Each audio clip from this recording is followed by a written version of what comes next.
주셔서 감사드리며 예수님의 이름으로 기도드립니다. 아멘. 자, 탭 강의로 바로 들어가도록 하겠습니다. 성경의 역사를 강의한 지가 벌써 35시간째가 됩니다. 자, 오늘은 출애굽의 세 번째 가나안 정복의 네 번째 시간을 갖도록 하겠습니다. 우리 지난 시간에 아이성을 첫 번째로 공략했다가 실패하였죠. 그 이유가 아간의 범죄인 것을 우리가 살펴보았고요. 그것들을 어떻게 해결하는지도 함께 살펴보았습니다. 이제 이러한 아이성 공략의 첫 번째 실수의 일들을 이제 회개하고 되돌이키면서 2차 아이성 점령에 나섭니다. 2차 아이성 점령에 나섰죠. 자, 2차 아이성 점령 때는요, 우리가 흔히 이런 전술을 하죠. 매복 작전을 시행하였습니다. 소수의 병력으로 아이성 앞에까지 갔다가 그들의 공격에 짐짓 진척하고 물러나오게 되고 1차 점령, 1차 공세에서 승리를 했던 아이성 군사들이 다 성 밖으로 쫓아나오게 될 때 숨어있던 이스라엘 군사들이, 많은 수의 군사들이 성을 그 사이에 점령하고 하게 되고, 또 쫓겨나간 것 같았던 이스라엘 군사들이 다시 되돌이켜서 자신들을 쫓아오던 아이성 군사들을 다 전멸시키는 방식으로 이 매복 작전을 시행했습니다. 근데 여러분, 이 매복 작전을 시행하는 데 있어서 그 의미를 좀 살펴봐야 되는 게 뭐냐면요, 이 매복 작전은요, 사실 소수의 군사로 다수의 군사를 이기는 방식이에요. 근데 사실 이스라엘 백성이 아이성은 매우 작은 성으로 여겼거든요. 그러니까 사실 이스라엘 백성이 다수고 아이성이 소수인 거예요. 그냥 매복 작전을 안 해도 되는데, 하나님이 아이성 점령을 할 때 이 매복 작전을 가르쳐 주신 것은 이스라엘 사람들에게, 이스라엘 군사들에게, 백성들에게 뭘 가르쳐 주신다? 겸손을 가르쳐 주시는 은혜가 됩니다. 그래서 이 겸손을 통해서 오히려 세상의 그 교만함을 무찌르고 넘어지게 하는 것이 바로 이 아이성 점령의 영적 의미가 될 것입니다. 자, 이렇게 해서 아이성에서 2차 공격 후에 아이성을 전멸시켰죠. 자, 근데 이 전투에서 특별한 게 뭐냐면, 특이점, 우리가 첫 번째 여리고성 전체에서는 전리품을 모두 다 하나님께 바쳤어요. 다 하나님 것들 다 진멸하고 모든 금은 보화들은 다 하나님께 바쳤고 나머지 것들 다 불태워버렸죠. 어떤 것도 이스라엘 백성들이 전리품을 갖지 않았어요. 하지만 아이성 전투에서는 그렇지 않았습니다. 하나님께서 전리품을 다 이스라엘 사람들에게 나누어 주셨습니다. 다는 아닙니다만 구별되어 하나님께 바쳐질 것을 제외하고선 전부 다 이스라엘 백성이 가져갈 수 있게 하셨다라는 거죠. 자, 여기서 아쉬움이 생기죠. 아간의 범죄가 아니었다면 1차 아이성 전투 때 실수 안 했을 것이고, 또 거기서 거기 허비된 인명의 피해도 줄였을 것이고, 그죠? 그러니까 아간이 욕심만 부리지 않았다면, 아간이 모르겠어요. 그때 1차 우리가 여리고성 전투 때 모피코토하고 순금바하고 은들을 얻게 되었지만, 그 정도는 아니었겠지만 풍성하게 원하는 것들을 이 아이성 전투를 통해서 얻었을 겁니다. 그래서 이런 일들을 보면 겸손과 함께 이 아이성 전투는 뭘 배우게 되냐면요, 탐욕에 대해서 경계하게 됩니다. 그 다음에 또 하나는 뭐냐면 오래 참음, 인내심이 결국은 복이 된다라는 것을 또 배우게 되는 것이죠. 자, 이렇게 아이성 전투를 통해서 이스라엘 백성은 다시 하나님의 백성으로서의 정체성을 회복하고 승전고를 올리게 됩니다. 자, 이렇게 아이성 전투까지 마치고 나서 특별한 일이 이스라엘 백성에게 이제 벌어지게 됩니다.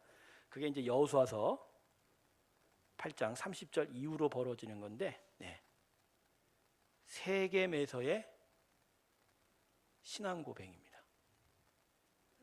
세겜에서의 신앙 고백.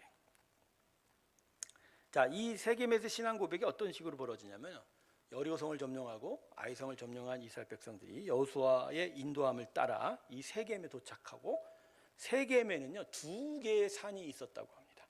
한쪽이 어떤 산이냐면 이제 에발산이라고 하고요. 한쪽이 그리심산이라고 합니다. 인터넷을 뒤져봐도요 상당히 그 산은 나지막한 언덕 정도의 높이고 그 바로 붙어 있었기 때문에 그 계곡 사이에 세겜이 위치한 것으로 봅니다. 여기에 이제 이스라엘 백성들이 진을 치게 되죠. 이렇게 진을 치게 됩니다. 아니다. 진을 치게 아니라 요 산들의 절반 지파가 여기에 여섯 지파가 서게 되고 여기에 6지파가 서게 도열하게 됩니다. 그리고 가운데에 이제 여호수아가 서서 뭘 했냐? 예. 율법을 낭독했습니다. 그리고 그 율법을 돌판에 새겼습니다. 자, 그래서 여호수아가 하나님의 율법을 계속 선포하고 낭독할 때 여섯 지파씩 도열했던 이스라엘 백성 전체는 그 율법을 듣게 되고요, 청종하게 되고 거기서 하나님의 이름을 찬양했다라고 하는 거죠. 자, 여러분, 이게 바로 신앙 고백의 이제 이스라엘 백성들의 공동체의 신앙 고백의 연속성인데요. 이게 왜 필요했냐면요, 2세대 출애굽 백성들은 언약을 갱신하지를 못했어요. 조금 어려운 얘기인데 무슨 얘기냐?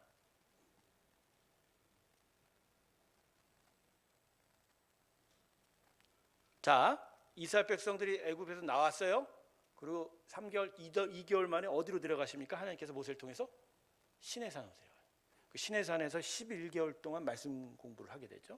거기서 시내산 언약이라는 걸 체결합니다. 즉 하나님은 너희의 하나님이 되고 이스라엘은 나의 백성이 되며 하나님 끝까지 그들을 책임지시고 또 하나님께 이스라엘 백성은 순종을 보이는 그런 언약을 체결했죠. 하지만 이 1세대 출애굽 백성들이 가데스 바네에서 불순종하게 되면서 이 언약이 깨집니다. 그리고 1세대 출애굽 백성은 가나안 땅에 가보지도 못하고 광야에서 38년 동안 방황하다 죽게 되죠. 그리고 나서 2세대 백성을 데리고 여호수아를 세워서 이제 가나안 땅을 공략하는 과정이었어요. 요단강 동편에서 물론 할례도 행하고 여러 가지 일들을 행했지만 언약 유월절도 행했지만 시내산에서 출애굽 1세대 백성들이 했던 일들을 2세대 백성들이 갖지를 못했던 거예요.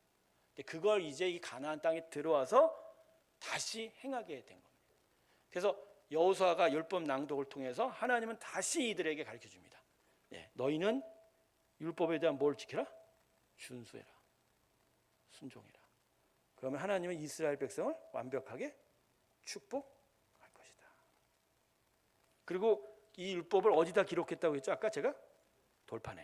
즉 마치 십계명이 이스라엘 백성 앞에서 기록되어 주어졌던 것처럼 여호수아를 통해서 하나님께서 이 이스라엘 백성에게 율법을 분명하게 전달해 가는 것입니다. 자, 여러분, 이 상황, 이 일은요 대단히 의미가 깊은 일이에요. 지금 무슨 얘기냐? 가나안 땅에서의 이스라엘의 정체성 얘기입니다. 자, 지금 이스라엘 백성이 가나안 땅을 점령하는 건 그들의 살 장소, 그들의 삶의 터전을 얻는 것으로 머무는 게 아니에요. 하나님은 이스라엘 백성에게 먹거리, 입을 거리, 살 공간을 주시고자 가나안 땅을 준 게 아니라 가나안 땅에서 하나님 나라를 세워가게 하시는 거예요. 즉 이스라엘은 하나님 나라의 온전한 백성으로 서 가야 되는 삶이 필요한 거죠. 그래서 가나안 땅을 가서 하나님의 백성으로서 참된 제사장의 나라로서 세워져 갔을 때 하나님의 영광이 나타나고 온 열방들이 하나님께 되돌아오는 일이 나타나게 되는 것이죠. 그래서 이스라엘 백성에게 분명하게 주지시켜야 되는 거예요. 너희는 나를 섬겨라. 나만을 예배하라. 나의 백성답게 살아라. 이게 율법의 정신이고, 그럴 때 그들이 받는 복은 하나님께서 이들을 열방의 백성 위에 제사장의 나라로 세워지는 복을 얻게 하는 거죠. 자, 바로 이 일들을 세워가는 거예요. 그 와중에 율법을 선포하고 거기에 더해서 신앙 고백을 세워간 거죠. 자, 여러분, 이게 우리의 신앙 고백입니다.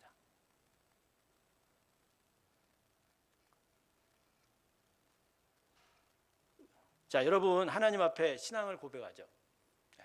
그 신앙의 고백을 보통 공예배 속에서는 어떤 기도문으로 말하죠? 사도신경을 얘기하거나 때로는 주기도문으로 고백을 하게 됩니다. 주기도문은 주님이 가르쳐주신 기도이지만 그 안에는 하나님의 나라를 구하는 신앙의 중심이 있기 때문에 그것도 신앙 고백의 하나라고 볼 수가 있는 거거든요. 근데 이런 신앙 고백을 외치는 이유가 뭐죠? 나는 하나님을 믿습니다라는 것을 좀 더 분명하고 구체적인 문장으로 이루어진 이런 문장으로 그냥 대내이는 건가요? 그렇지 않아요. 이러한 신앙 고백을 통해서 우리는 무엇을 세워가는 거죠? 하나님 나라를 세워가는 거예요. 계속 이 하나님 나라라는 것, 즉 하나님의 통치, 하나님의 다스림, 하나님의 영광이 나타나는 게 바로 나의 삶이다. 그걸 계속 기억하고 고백하면서 또 실제로 그렇게 살아내고 살아가게 되는 거예요. 그래서 우리의 삶의 모든 터전들이 하나님의 나라가 되고 또 우리가 모여 예배하는 교회가 또 이 하나님 나라의 아주 중심적인 기관이 되어가는 일이죠. 여러분, 그래서요, 신앙 고백은요, 이거는 공동체적인 의미가 커요. 개인적인 의미보다 뭐라고요?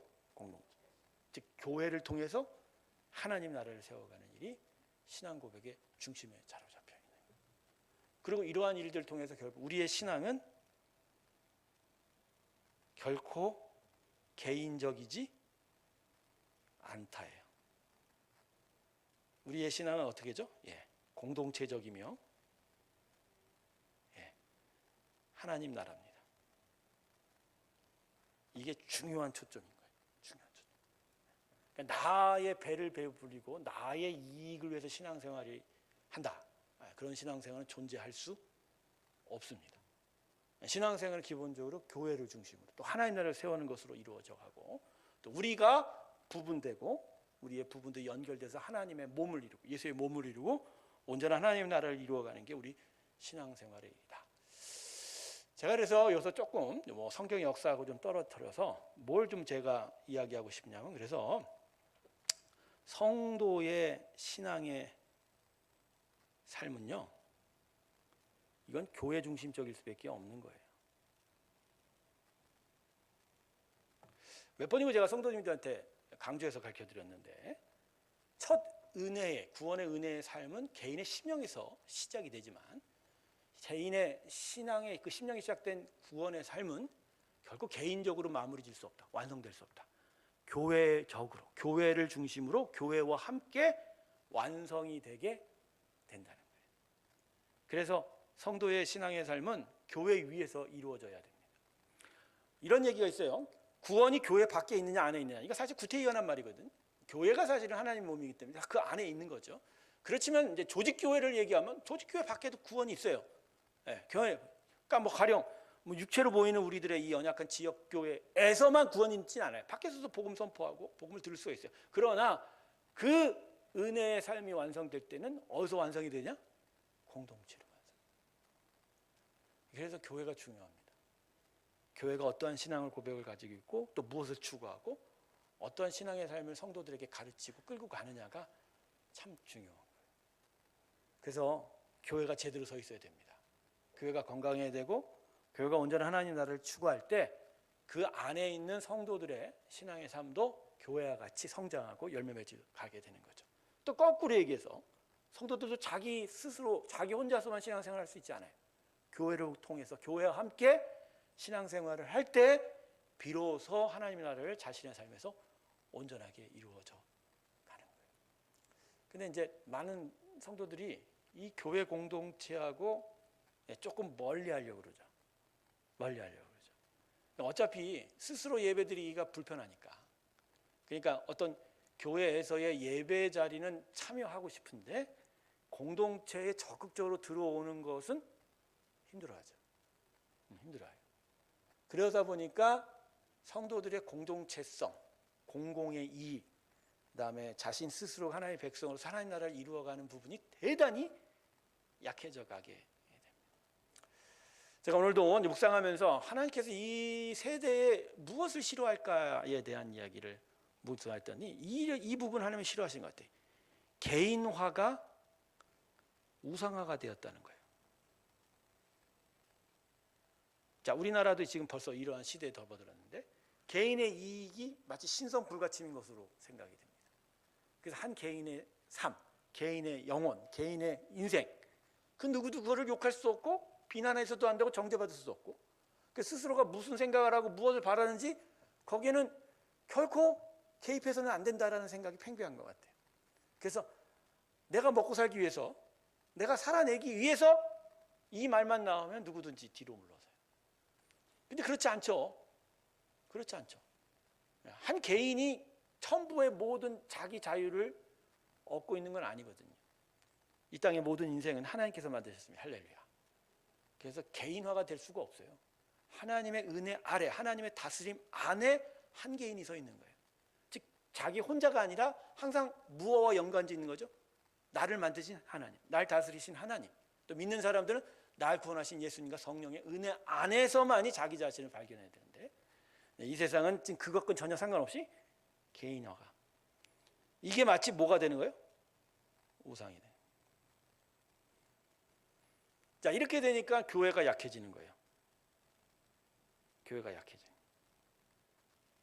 공동체에 어떤 참여하고 함께 교회를 세워가는 일들이 약해지고, 자기의 이득만을 위해서 마치 하나님을 이용하는 듯하게 신앙생활을 하다 보니까 공동체가 빛을 발하지 못하는 거죠. 근데 이런 것들을 부추기는 게 이제 대형 교회입니다. 저도 이제 대형 교회에서 사역을 했지만, 대형 교회의 이익은 참 많아요. 많은 사역들을 성도들한테 제공해 줄 수 있고, 많은 사람들이 그 사역과 여러 프로그램을 통해서 자신의 신앙과 또 사역하게 되고 봉사하면서 신앙생활을 온전하게 이루어갈 수 있는 일이 있지만, 그럼에도 불구하고 더 많은 사람들이 대형교회 우산 밑에서 스스로가 공동체가 되기 싫어하는 마음들이 그냥 방치가 되고 있는 거예요. 방치가 돼요. 제가 3만 5천 명이 될 때 오늘교회에 있었는데, 그때 당시만 해도 뭐 그때 당시도 지금과 같이 사역, 그때는 더 열심히 했었죠. 제가 그때 추산했을 때 이 교회에 사역 열심히 하고 봉사하는 사람의 숫자가 몇 명일까요? 3천 명이 되지 않았어요. 그러니까 3만 5천 명에 3천 명이 되지 않았다는 것은 10%도 안 됐다는 거예요. 그래서 뭐 사역을 이래저래 하다 보면요, 저기서 봤던 분을 여기서 보고 이곳에 또 분을 여기서 봐요. 여러 가지 사역을 같이 하지 다 나누어지지 못하는 거예요. 그러다 보니까 많은 사람들이 이제 공동체. 근데 왜 대형 교회가 그런 부분들을 이제 방치할까? 방치하지는 않죠. 오늘 교회 같은 경우는 이제 7년만 성도 되면 다 내보냅니다. 한 목사님 있을 때는 7년 성도하면 다른 교회를 가든지 선교사라든지, 심지어 목사들한테도 그래요. 7년 동안 부목사하고 나면 선교사로 가든지 교회를 나가든지 둘 중에 하나라고. 물론 이제 강요하는 건 아니지만 그런 비전을 허락했죠. 저는 이제 2년 만에 나갔죠. 미주교회로 나갔었는데, 이제 그런 부분들을 통해서 성도들한테 뭔가 공동체와 함께하고 하나님의 비전 안에서 움직일 것을 가르쳤는데, 그게 쉽지 않아요. 왜냐하면 인간의 모임이기도 하다 보니까 공동체에 사는 사람들이 와서 그 많은 사람들 숫자를 보여주는 그 힘들, 거기에 또 물질이 보여주는 그 힘들이 그것을 흩어보내는 게 어려워지기 시작했다는 거죠. 그런 부분들이 참 어려운 부분입니다. 그런데 이런 부분들이 결국은 성도들의 공동체성을 약화시키고, 그 안에 믿음의 고백, 신앙의 고백들이 아주 개인화되기 시작하는 부분. 여러분, 분명히 제가 심지어 강조합니다. 여러분, 신앙생활 스스로 할 수 없습니다. 혼자서는 할 수 없어요. 하나님도 삼위일체세요. 성부, 성자, 성령이 하나님으로 하나 함께 하십니다. 예수님도 혼자서 사역하지 않았어요. 성부의 뜻과 함께 성령의 힘을 입어 사역하셨죠. 교회도 마찬가지입니다. 교회도 혼자 존재하는 것이 아닙니다. 머리 대신 예수님과 함께 성령의 능력으로 교회의 권능을 드러내게 됩니다. 성도들도 마찬가지. 혼자서는 못합니다. 이 같은 형제 자매들과 함께 하나님의 은혜 안에서 한 몸 되어 가면서 신앙생활하는 거예요. 그래서 그 어떤 사람도 교회보다 클 수 없고, 그 어떤 것도 하나님의 은혜보다 클 수가 없다. 이런 것들을 분명히 하면서 이 아이성 이후의 세계에서의 신앙 고백이 바로 그런 의미라는 것을 우리가 좀 더 다시 한번 생각해 보기 바랍니다. 사랑하는 새롭게 성도 여러분, 끝까지 공동체를 이루어가면서 공동체로서 여러분의 신앙이 완성되길 주님의 이름으로 축원합니다. 할렐루야. 그게 바로 우리의 영성이게 된 거죠. 자, 그 다음에 이제 세계에서의 신앙 고백을 마치고 아주 독특한 사건 하나가 이제 벌어지게 됩니다. 이게 일종의 사기 사건인데 이 사기 사건이 진행되는 과정 속에서 하나님의 은혜의 섭리가 뭔지를 좀 살펴보고 볼 수 있었어요. 원래 가나안 정복은요, 남방 공략이 첫 번째고, 그리고 나서 이제 북방을 공략을 하게 됩니다.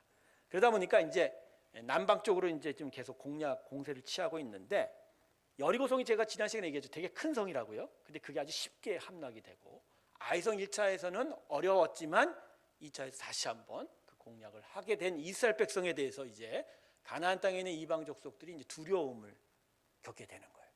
당시 가나안 땅에는 통일된 왕조가 있지 않고 각각의 민족별로 각각의 도시 국가들을 만들어서 하고 있는데, 뭐 부족 숫자가 많은 블레셋 같은 경우는 아주 힘을 자시하고 있었지만 작은 민족들은 두려움에 떨 수밖에 없었던 그런 상황이에요. 그럴 때 이제 아이성 다음에 이스라엘 사람들이 이제 공략을 하게 될 경로에 제일 가까웠던 땅에서 이제 희한한 일이 나타나요. 그게 이제 뭐지죠? 기브온입니다. 여러분, 기브온이라는 단어 많이 들어보셨죠? 사무엘 상하를 보면 사울 왕과 관계되어 있는 땅이 이 기브온이에요. 나중에 이게 전결되는 얘기도 제가 느꼈는데, 아이성 다음에 이제 제일 가까웠던 도시가 기브온인데, 이 기브온에 있는 사람들이요, 숫자가 작았나 봐요. 되게 뭐 힘이 작았나 봐요. 그러다 보니까 이제 이스라엘 백성들이 자신으로 향하여 오는 걸 보고 두려웠나 봐요. 심지어는 여리고성과 아이성에서 이스라엘 백성들이 한 사람도 남기지 않고 진멸했다라는 거, 이거 그들에게 두려움을 가지게 된 거예요. 자, 우리 이렇게 되면 아무 조치도 안 하면 저 이스라엘 백성의 군대 앞에 우리는 다 몰살한다. 뭔가가 필요하다, 조치가. 그래서 이 사람들이 만든 조치가 뭐냐면 그러니까 이거죠. 화평, 즉 맹세를 만들어 가야 되는데 화친을 하는 거죠. 화친을 하고 싶은 거예요. 그러니까 평화 조약을 맺고 싶은 거죠.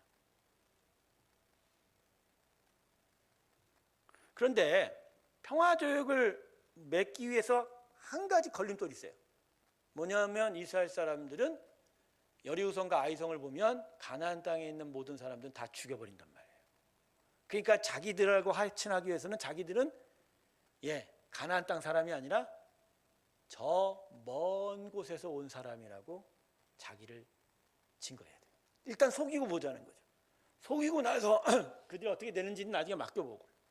그래서 이 기브온 사람들이, 대표들이 이스라엘 백성들 앞에 나타날 때 어떤 식으로 나타나냐면, 바로 뭐 하루길도 안 되는 거리에서 왔는데 옷을 아주 남루한 것을 입는다든지, 또 가지고 있는 떡과 뭐 양식들을 곰팡이가 피는 식으로 과정을 해서 자기들이 가나안 땅이 아닌 단 먼 곳에서 온 사람이라고 속여버린 거예요. 자, 이렇게 먼 곳에서 온 자기들이 이스라엘 백성들과 함께 화평하고 싶다. 당신들의 나는 지배를 받고 싶다. 우리를 종으로 삼아도 좋으니 우리들을 살려주어라. 자, 이렇게 됐을 때 이스라엘 사람들이 속아 넘어간 거예요. 그래서 여호수아와 그 민족의 대표들이 이들이 먼 데서 왔으니까 가나안 사람들은 아니니까 살려주어도 되겠다. 그래서 쉽게 화친 조약을 맺어요. 그런데 아이성에서 이 화친 조약을 맺고 3일 만에 다른 땅을 살펴보다가 이 사람들이 어디 사람이라는 걸 알게 됐어요. 바로 연마을 사람인 걸 알게 된 거예요. 그러면서 이제 사건이 벌어지겠죠. 이 사람들을 어떻게 할까? 이 사람들을 어떻게 할까? 속임을 받았는데. 근데 그렇다고 해서 이 사람들이 가나안 땅에 있는데 이 사람들을 안 죽일 수는 없는 거예요. 자, 이런 딜레마에 빠졌을 때 하나님께서 이스라엘 백성들에게 마음을 주십니다. 너희가 쉽게 속아 넘어간 것은 잘못이고 이들이 너희를 속인 것도 잘못이지만 서로가 화친하기로 맹세했기 때문에 그것은 지켜라. 그래서 이들을 살게 해줬어요. 살려주게 돼요. 그래서 이들이 이 화친 조약, 그게 하나님의 뜻에 의해서 결국은 이스라엘의 종이 됩니다. 자, 여러분들은 이 기브온 사건을 어떻게 보십니까? 이 기브온 사건. 자, 이 기브온 사건들, 이 사기, 속임수에 쉽게 넘어간 이스라엘 백성들, 그리고 이것들을 또 살려주었던 하나님의 뜻들, 이것들을 어떤 식으로 바랍니까? 여러분, 여기에는요 하나님의 구원 계획이 담겨져 있는 거예요. 즉 하나님께서는요 가나안 땅 사람들을 진멸했다라는 것은 그들에 대한 구원을 포기하신 게 아니에요. 제가 지난번에도 얘기 드렸죠. 가나안 땅의 이스라엘 백성이 가나안 땅 이방 족속을 진멸한 하나님의 포인트가 뭐라고요? 그들의 이전까지 죄에 대한 하나님의 심판이라고 얘기했죠. 근데 그 심판이 끝까지 딜레이 됐다가 연기됐다가 이스라엘 사람들의 가나안 정복과 함께 이루어진 것이라고 얘기했어요. 자, 그러면 오랜 시간 동안 가나안 땅 그 사람들이 살면서 죄를 저었을 때 하나님 그걸 계속 참아 오셨다라는 얘기가 되는 거예요. 즉 이들에게 구원의 기회를 안 베푼 게 아니라는 거예요. 끝까지 기다리고 참으셨던 하나님의 마음이 있는 거예요. 여러분, 구약을 통해서 하나님이 이스라엘만 사랑한다고 생각하시는데 절대 그렇지 않습니다. 하나님은 모든 열방을 사랑하십니다. 사랑하심에도 불구하고 하나님의 뜻과 마음을 깨닫지 못하고 죄를 악을 행하는 것에 대해서 하나님이 때때마다 심판의 칼을 들이대신 것이지 모든 인생들에 대해서 심판하시고자 하는 마음이 먼저 있던 건 아닌 거예요. 자, 그런 점에서 이 기브온 사람들이 비록 속이고 술수를 피워서 이 가나안 땅의 사람들을 진멸하고자 하는 하나님의 계획에서 벗어난 것은 잘못됐지만 그러면서 이걸 통해서 이 기브온 사람들을 구원하시고자 하는 하나님의 마음이 실현이 된 거라는 거예요. 어쨌든 하나님의 구원 계획이 여기서 발휘가 되고 결국 기브온 사람들은 살게 되었죠. 근데 여러분, 이 기브온 사람들이 결국 나중에 어떻게 되신 줄 아십니까? 자, 이스라엘 종이 됐는데 아마도 이 사람들이 성막 봉사를 주로 담당했던 것 같아요. 여러분, 성막 봉사에는 많은 노동이 들어갑니다. 계속되는 제사를 위해서는 땔감이 필요하겠죠. 그 다음에 제물에 도살과 이런 것들에 관련돼서 청소도 해야 되고요. 또 그것을 깨끗하게 해서 물도 기르어야 되고, 그러니까 많은 수고가 필요했던 것이었던 것 같아요. 거기에 이 기브온 사람들이 주로 봉사했던 것 같고요. 여러분, 이러면서 이 기브온 사람들이 이 성막 봉사를 통해서 결국 어떤 식으로 됐을까요? 여러분, 은혜 서당계 3년이면 풍요를 입는다고요. 하나님의 은혜의 일들이 가장 왕성하게 벌어진 곳에 있었던 기브온 사람들은 결국 제사의 은혜를 받습니다. 결국 나중에 남유다 왕국 시대 가면 이들은 완전히 이스라엘 사람들이 되게 되고요. 오히려 이 사람들이 나중에 포로 후기 시대에 다시 70년 후에 돌아올 때 예루살렘 성벽 재건의 한 부분을 담당하는 것으로 기록될 정도였어요. 자, 그냥 살려준 게 아니라 이들이 결국 하나님의 백성이 되었고 훗날 하나님의 나라를 위해서 한 부분을 담당하는 일까지 일어나게 되었다라는 거예요. 저는 이 기브온의 사람들이 살아난 걸 통해서 제 자신을 봅니다. 제 자신을. 여러분은 이 기브온 사건을 보면서 내가 기브온 사람이라고 생각해 본 적이 있는지 모르겠어요. 자, 우리는 지금 성경을 읽으면서 지금 마치 자기를 이스라엘 백성과 동일시하면서 읽어요. 그래서 지금 여호수아라는 장군 밑에 내가 이스라엘 백성이야. 아이성이 잠깐 멈춰거렸지만 하나님의 권능으로 지금 가나안 땅을 얻어가고 있는 과정에 이상한 놈들이 와갖고 사기를 치고 간신히 목숨을 구해받은 사건으로 생각한단 말이에요. 네, 여러분, 우리는요 이스라엘 사람이 아니고요 기브온 사람이에요. 왜인 줄 아세요? 원래 구원의 원 뿌리가 어디서부터 시작됐어요? 아브라함으로. 혈통으로 보면 유대인에게 먼저 갔죠. 근데 그 유대인들이 하나님의 구원 계획에 불순종하면서 결국 그 구원의 계획이 어디로 넘어갔어요? 열방을 향해 넘어갑니다. 이게 바로 로마서 9장 10장 이야기죠. 즉 이들이 이 기브온 사람들이 우리와 같은 사람이에요. 원래는 하나님의 은혜와 자비를 정말 받지 못했던 자, 그랬던 자가 어떻게 하다 보니까 하나님의 크신 은혜로 하나님을 섬길 수 있는 자, 하나님을 예배할 수 있는 자리까지 들어오게 된 거고, 그러면서 구원의 은혜를 입었던 우리 많은 성도들이요, 성경을 읽으면서 마치 자기가 하나님 편에 서 있는 사람처럼 생각하는 경우가 꽤 많아요. 예, 근데요, 가끔 그걸 뒤집어 놓으셔야 됩니다. 저는 이 기브온 사람들의 이야기를 보면서 마치 우리가 이스라엘 사람이 돼서 저 사람들 저거 뭐야? 근데 아닌 거예요. 하나님은 우리에게 지금 너희가 기브온이야. 너희가 기브온이야. 두렵고 떨고 삶에 지치고 외롭고 힘들고 무언가 반전이 필요하고 힘이 필요한데 살아야 되는데 그것을 위해서 어떻게든지 교회를 나가보고 예수 믿는 사람을 만나서 하나님 앞으로 나온 것뿐이에요. 처음부터 예수 믿고 처음부터 하나님 섬긴 건 아니죠. 근데 어떻게 그렇게 인도함을 받고 하나님의 은혜의 자리에서 하나님 계속 예배하다 보니까 진짜 구원을 잊게 되고 구원을 깨닫게 되고 하나님 나라 일들을 세워갈 수 있게 되었다는 거예요. 여러분, 우리가 기브온입니다. 기브온이에요.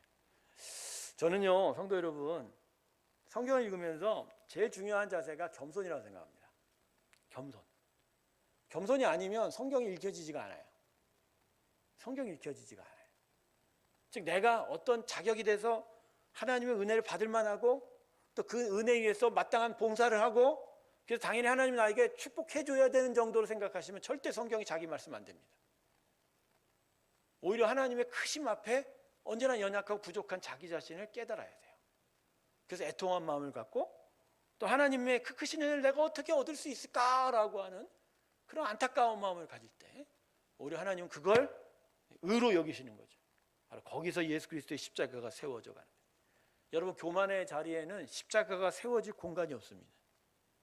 교만 위에서, 겸손 위에서만 십자가가 세워집니다. 할렐루야. 이걸 분명히 기억해 주시기를 바라겠습니다. 어쨌든 하여간 이렇게 기브온에서 쉽게, 그러나 이건 어떤 어처구니가 없는 에피소드를 겪은 이후에 다시 이제 전쟁을 시작을 하게 되는데요. 이때 이제 이어지는 전쟁이 이제 남방의 5개 왕들과 왕국과 전투를 하게 됩니다. 기브온 사람들이 항복했다는 소식에 더더욱 남방의 여러 도시들이 이제 두려움을 떨게 되고 그들이 이제 연합하게 됩니다. 5개 도시 국가가 연합을 하게 되는데 이 중심에 이제 예루살렘 왕이 있어요. 근데 성경을 보면 여러 도시들이 있는데 그까지 여기 다 쓸 수는 없고 예루살렘 왕을 중심으로 해서 5개의 왕국이 연립하게 됩니다. 하지만 이스라엘 백성은 이것을 쉽게 패퇴를 시킵니다. 그리고 5개 나라가 다 무너지게 됩니다. 그래서 이 나라들이 이제 다 이스라엘 사람들의 땅으로 변화가게 되는 거예요. 그런데 여기서 하나가 우리가 좀 기억해야 될 게 있어요. 지금 이 5개 나라를 싸워서 이기는 과정 속에서 여러분 아야론 골짜기의 사건을 기억을 하시는지 모르겠습니다.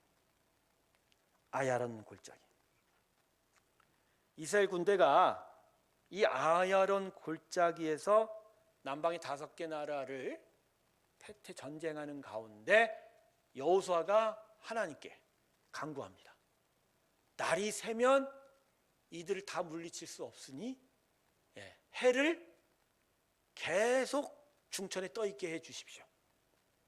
떠있게 해주십시오. 그래서 이 백성, 이 이방 족속을 다 진멸할 때까지 햇빛을 비춰달라고.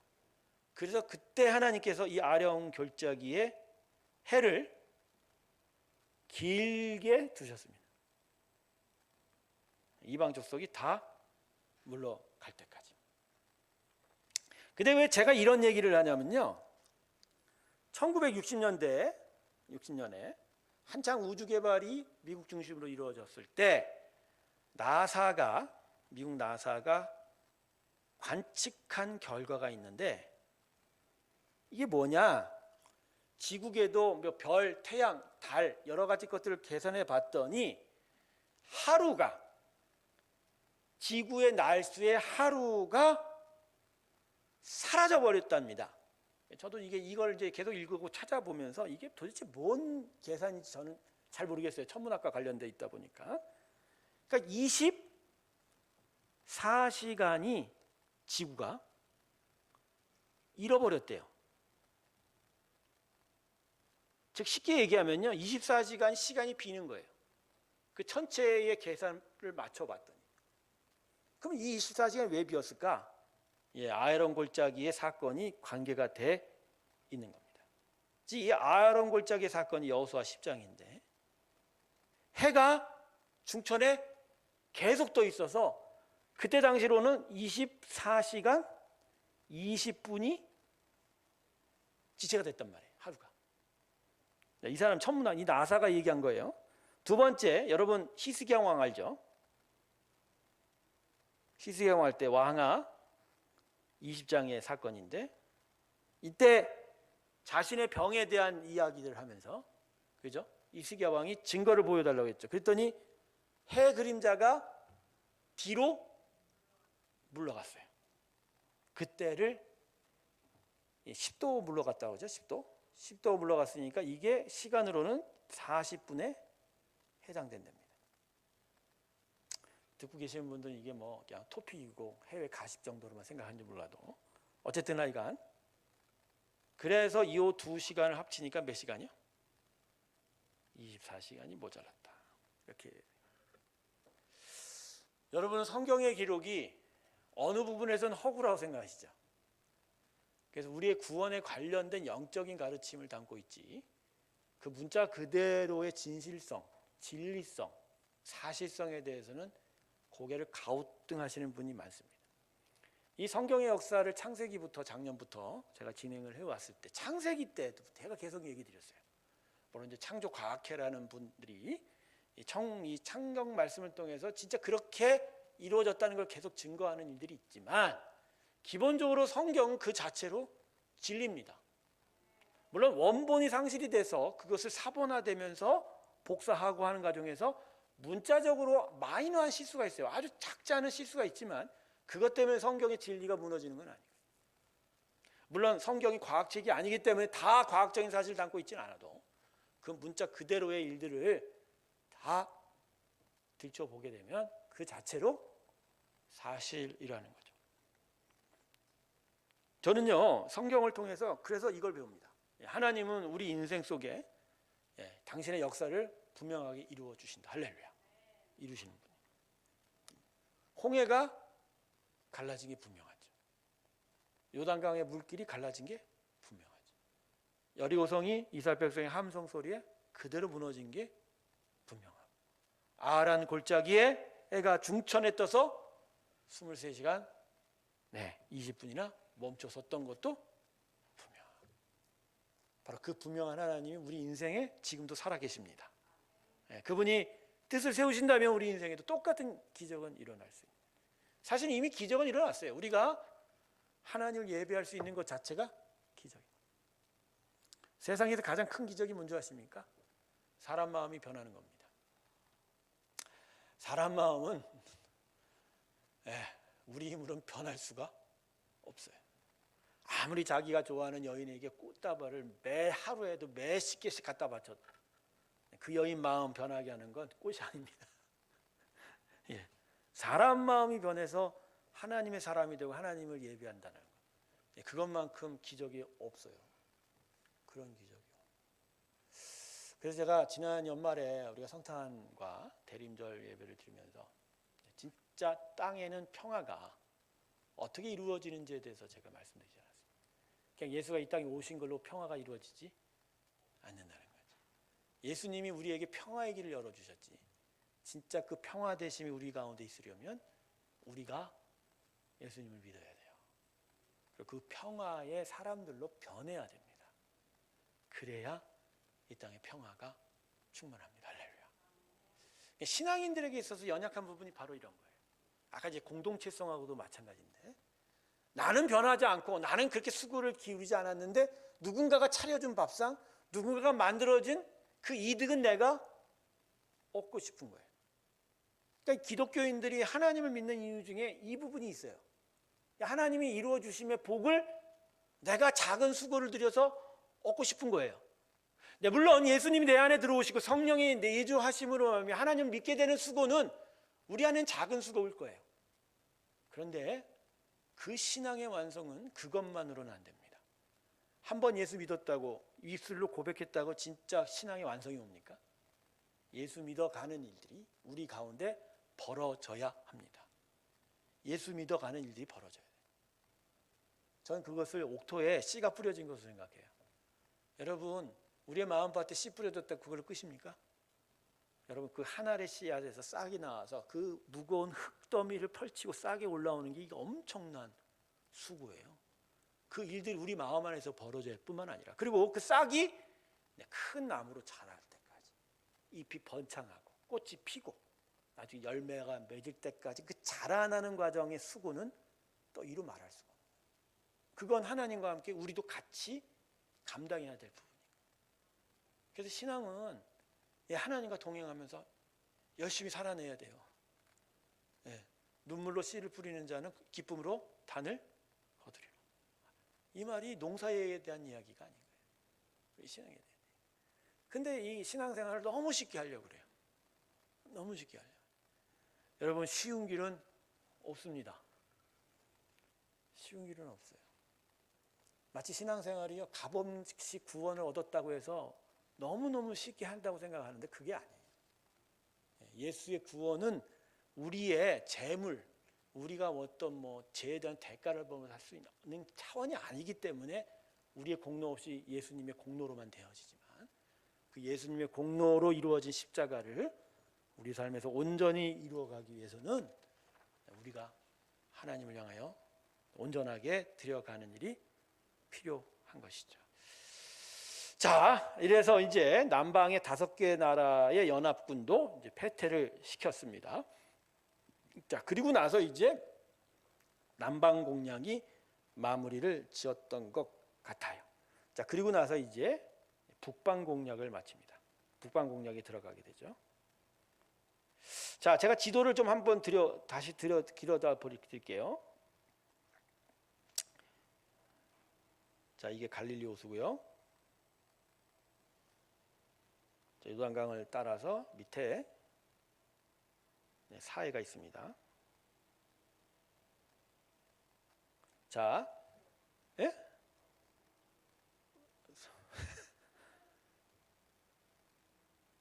호수 사해입니다. 자, 여기가 여리고예요. 여리고 다음이 아이고요. 아위 위가 이제 기브온입니다. 그 5개 나라가 이제 이렇게 이 정도 됩니다. 그러니까 이 전부를 땅을 얻은 거죠. 이 정도 땅을. 그리고 여리고성에 오기 전에 노당한 동편에서도 이미 여기 모압 땅, 그다음에 암몬 땅을 다 차지를 했었습니다. 자, 그리고 여기. 그래서 요단강 동편도 포함했고 가나안 남방도 했습니다. 그러니까 당연히 어디로 올라가야 되죠? 이제는 북방으로 올라갈 수밖에. 그래서 이 북방에 대해서 공략을 했는데 여기서 다 옮기기에는 너무 힘들어요. 여기서 와서 분량이 한 10장 분량이 됩니다. 그래서 그런데 하여간 다 이겼어요. 남방 공략에 비하면 쉽게 이긴 것으로 봅니다. 중간에 실패함이 없었어요. 부딪히는 도시들마다 다 얻게 되고 그래서 이겼어요. 그래서 이때쯤 드디어 이제 전체 땅을 다 점령한 것으로 이제 여호수아서는 기록을 하고 있습니다. 그래서 이제 마지막이 뭐죠? 북방 공략 마치고 난 다음에 당연히 땅 분배를 하게 되죠. 배분을 하게 되죠. 자, 가나안 공략에 들였던 시간이요, 총 12년입니다. 12년. 꽤 긴 시간이죠. 전쟁을 몇 년 동안 했다고요? 12년. 지금 러시아하고 우크라이나 전쟁이 지금 2년이 좀 넘어가고 있는 것 같은데, 지금 하마스하고 이스라엘 지금 아주 비극적인 전쟁이 지금 몇 달째 되고 있죠. 이 정도밖에 안 됐는데도 이 12년에 비하면 우리는 되게 오랫동안 전쟁하고 많은 희생자가 나지 않았습니까? 근데 이때 이스라엘 백성이 가나안 공략에 들인 시간을 보면 12년이나 전쟁을 한 거예요. 그리고 이걸로 끝나지 않았어요. 다 정복되지 않았기 때문에 땅 배분하고 나서도 그 구석구석에 있는 이방 족속들 찾아가 공략을 하라고 합니다. 그게 이제 여호수아서의 1장, 2장 부분이에요. 그 시간도 대략 8년이 됩니다. 그래서 근 20년을 가나안 땅 공략에 이 사람들이 힘을 쏟게 됩니다. 저는요, 이 출애굽 2세대가요, 믿음이 있었다고 봅니다.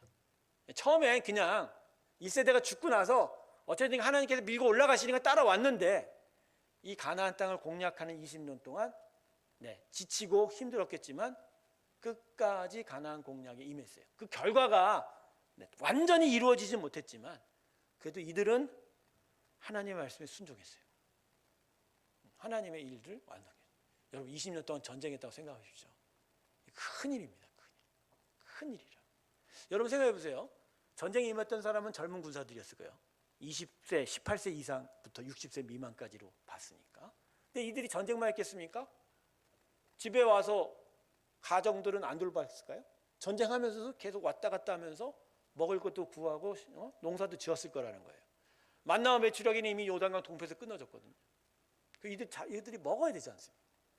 그러니까 얼마나 힘들게 이들이 가나안 땅을 공략하고 살았을까. 저는 이 여호수아서를 보면서 가나안 땅을 공략한 전쟁의 이야기만 있지만 그 밑에는 이들이 하나님 나라를 위해서 애썼던 수고한 그 흔적들을 살펴볼 수 있는 거예요. 여러분 우리의 삶이 바로 이런 거예요.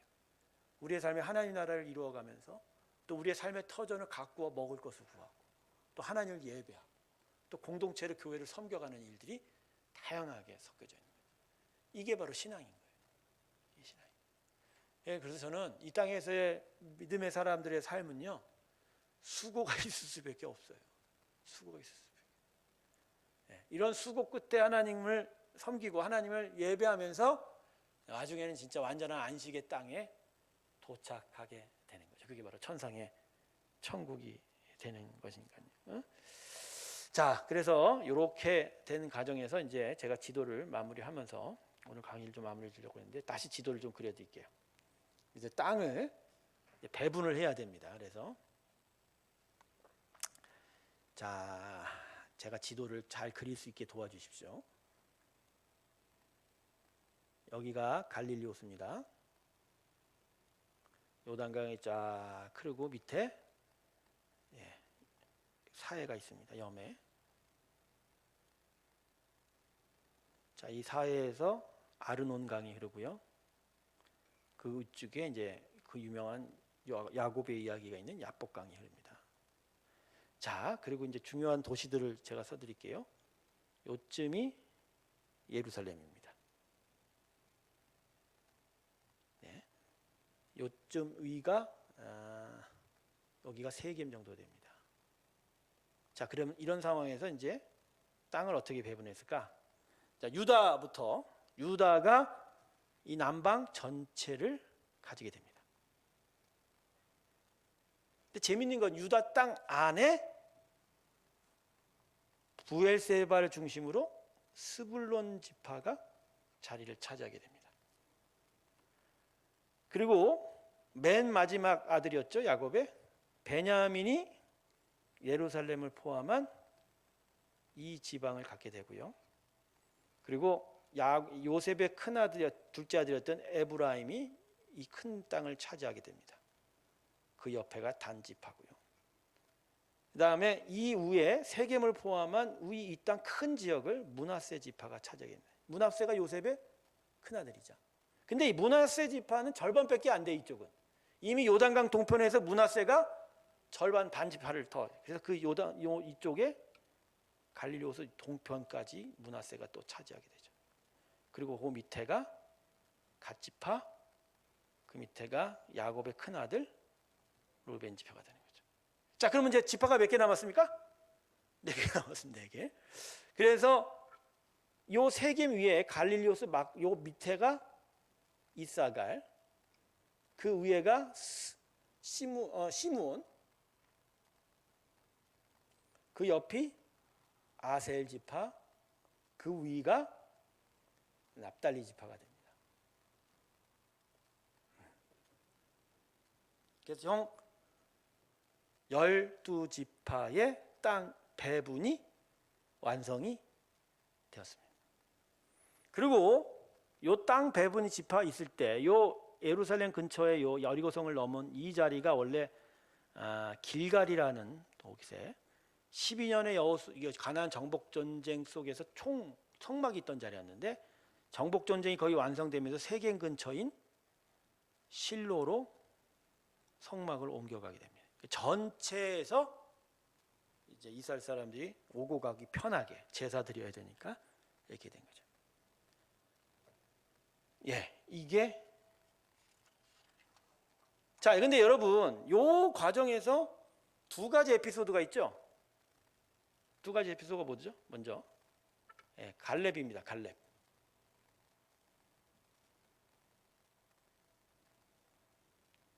자, 갈렙은 유다 지파입니다. 근데 이 유다 지파 중에 헤브론이란 땅이 난공불락이었나 봐요. 그래서 헤브론 땅을 공략하기가 되게 힘든 상황 속에서 갈렙이 스스로가 나서서 내가 헤브론 땅 공략하겠다. 그래서 이 땅을 나에게 주라. 그래서 그때 그 유명한 이 산지를 내게 주소서라고 하는 이야기죠. 그럼 왜 이 헤브론 땅이 공략하기 힘들었을까요? 예, 가데스 바네에서 12정탐꾼이 가져왔을 때 무엇이 힘들었을까요? 이 땅에 아낙 자손이 있다. 거인 족속이 있다는 얘기죠. 근데 그 아낙 자손의 후손이 헤브론에 살았다고. 그래서 이스라엘 사람들이 공략하기를 두려워했었는데 이 땅을 누가 점령했을까? 갈렙이 가서 공략을 하게 된 거죠. 그래서 이 갈렙이 유다, 특별히 헤브론 땅의 주인이 되게 되고요. 나중에 예루살렘은 다윗 땅 왕 때까지도 공략이 안 돼 있어요. 나중에 다윗 왕이 예루살렘을 이제 공략해서 여부수 목적을 완전히 족속을 완전히 쫓아내는데 그 다윗이 예루살렘을 얻기 전까지 이스라엘 나라의 수도가 어디 있었냐면 헤브론에 있었어요. 그만큼 헤브론이 중심 도시가 되었던 것이죠. 자, 그런데 이렇게 한쪽에서는 갈렙이 믿음을 보여줬는데 또한 일이 벌어졌어요. 그게 뭐냐면 요셉 지파가 욕심을 냈습니다. 자, 다시 아까 지도를 보죠. 지금 요셉이 차지한 땅이 되게 커요. 여기하고 므낫세니까 여기하고 또 밑에 에브라임 이 땅까지. 이 베냐민 지파가 되게 숫자가 작기 때문에 이 전체를 다 가져왔다. 이 바로 중요한 땅을 다 요셉 두 지파가 가지고 있는데 여호수아가 땅 분배할 때 요셉 지파가 뭐라 그러냐면 우리 더 땅이 필요하다. 땅 달라. 땅 달라. 근데 여호수아가 거절을 했죠. 너희한테 맡겨진 분량이 있다. 오히려 너희는 너희에게 배정된 땅에서 아직 점령하지 않은 땅들을 가서 점령해라. 그래야 된다. 그렇게 해서 이제 요셉의 탐욕을 물리치게 되는데 결국 이 요셉 지파가 이스라엘 백성들 사이에 화근이 됩니다. 화근이 됩니다. 그래서 요셉 지파가 나중에 어떤 일을 하죠? 결국은 이스라엘 왕국이 두 개로 갈라지는데 일조를 하게 됩니다. 그래서 항상 이스라엘 백성 12지파 중에 누가 빅마우스냐면요. 유다 지파가 야곱이 축복할 때 장자로서의 권세를 줘요. 유다 지파가 중심이 되는데 그럼에도 불구하고 요셉의 그 애굽에서의 총리 대신의 일 때문에 요셉 지파가 항상 욕심을 내요. 그 중에 이제 에브라임이 므낫세보다 차자가 더 큰 힘을 발휘해서 언제나 이스라엘 사람들 중에 무슨 일이 나면 에브라임이 큰 목소리를 냅니다. 결국은 솔로몬 죽자마자 두 나라가 망해졌죠. 두 나라가 르호보암과 여로보암이 나눠질 때 북이스라엘 10지파의 중심이 어디죠? 에브라임이었어요. 그래서 에브라임이 결국 유다와 싸우다가 욕심을 내고 왕국을 분열하게 된 거예요. 근데 요셉 이제 하나님의 어떤 이스라엘 백성의 중심은 이니셔티브는 유다 지파로 흘러가야 되는 거예요. 유다 지파로 흘러가야 돼요. 그 유다 지파에서 누가 나시죠? 예수님이 나오셨죠. 그 흐름에 흥통이 있는데 에브라임이 거기에 계속 반발을 하게 됐죠. 근데 재밌는 게요, 여러분. 이제 나중에 남유다 왕국이 멸망하면서 다 바벨론으로 끌려갔죠. 그러고 나서 70년 만에 이스라엘 땅으로 소수의 사람들이 다시 귀환해서 다시 믿음의 공동체를 세워가는 포로 재건일들이 있었는데 이때쯤 되면요 12지파의 이름이 성경의 기록에서 다 사라집니다. 두 지파만 남기고. 그게 뭐죠? 유다와 베냐민. 사도 바울이 수많은 고린도 교회 사람들이 막 자기의 잘난 걸 자랑할 때 그런 식으로 얘기하면 내가 니들보다 훨씬 잘났어 얘기하면서 자신의 혈통을 자랑하지 않았습니까? 그때 내가 베냐민 지파의 후손이라고 얘기했죠. 근데 그걸 구약 관점에서 보면 베냐민이 뭐 그렇게 큰 지파도 아닌데 그게 자랑스러울까? 근데 바울은 뭘 얘기하냐면 포로 후기 시대에도 남아있는 두 개의 지파가 누구죠? 베냐민. 그만큼 믿음을 지켰던 지파 중에 자기가 속해 있다는 그 자랑인 거예요. 에브라임을 포함한 북쪽의 여러 왕국의 이스라엘 왕국 10지파는 사라져 버렸어요.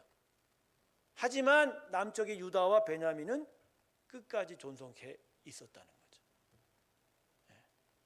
그만큼 그래서 제가 짚고 싶은 건 바로 요셉 지파가 너무 탐욕을 부렸다는 거예요. 여러분 욕심 부리지 마십시오. 저는 욕심에 대해서 그런 생각을 합니다. 내 거면 하나님이 주실 거면 결국 얻게 돼 있어요. 내 것이 아니면요 심지어 내 호주머니에 들어가도 다시 빠져나갑니다. 자 그러면 이렇게 물을 거예요. 그러면 나한테 주어질 것들이 하나님이 이미 예정해 놓은 것입니까? 그렇게 인간의 모든 일이 숙명론입니까? 그건 아니죠. 그러나 하나님이 그 인생을 위하여 주시는 경계들이 있다는 거죠. 그 은혜의 일들이 있다는 거죠. 그 일들을 자족하면서 오히려 그 안에서 하나님을 만족하며 살아가는 게 행복인데, 달란트 비울 때 5달란트 받은 종하고 1달란트 받은 종이 비교가 되죠. 1달란트, 2달란트, 5달란트. 근데 1달란트가 화가 난 이유가 뭔지 아세요? 5달란트, 3달란트 받은 사람들이 그 많은 걸 받은 거에 대해서 화가 난 거죠. 그 왜 주인이 나만 이렇게 무시하냐? 근데 제가 그때 설교할 때도 분명히 여러분이 얘기했어요. 그 달란트가 그냥 우리나라 돈은 몇십만 원이 아니라는 거. 지금 우리나라 돈으로 얘기하면 몇백만 불이에요. 그 달란트 하나 자체가 16억인가 그 정도 돈이에요. 어떻게 여러분 주인이 자기 친구도 아니고 종놈한테 10매덕을 줍니까? 엄청나게 준 거예요. 엄청난 게. 그러니까 그 정도의 가치면 5달란트 받은 사람을 보고 부족하다고 여기면 돼요, 안 돼요? 안 돼요. 근데 이 종은 그걸 부족하게 느낀 거예요. 여러분, 하나님이 우리에게 주실 것은요, 셀 수도 없을 만큼의 풍요로움입니다. 그럼에도 불구하고 그 풍요로움을 가지면서도 다른 것들이 커 보이는 건 그건 욕심인 거예요. 그건 욕심이에요. 그거를 경계하실 때 우리 안에 진짜 하나님의 나라가 온전히 세워지게 될 줄로 믿습니다. 네, 이 욕심이 문제예요. 욕심이 문제. 욕심 부리지 마세요, 여러분. 하나님 나라가 온전하게 세워지지 못합니다. 자, 여기까지 오늘 이 시간 하고요. 다음 주에 마지막 마무리하고 이제 사사기로 들어가도록 하겠습니다. 강의 준비하는데 아주 죽겠어요. 너무 많은 일들이 이제 동시다발적으로 벌어지는 게 이 여호수아 가나안 정복과 이제 사사기 시대다 보니까 여러분 그래도 잘 정리해서 하여간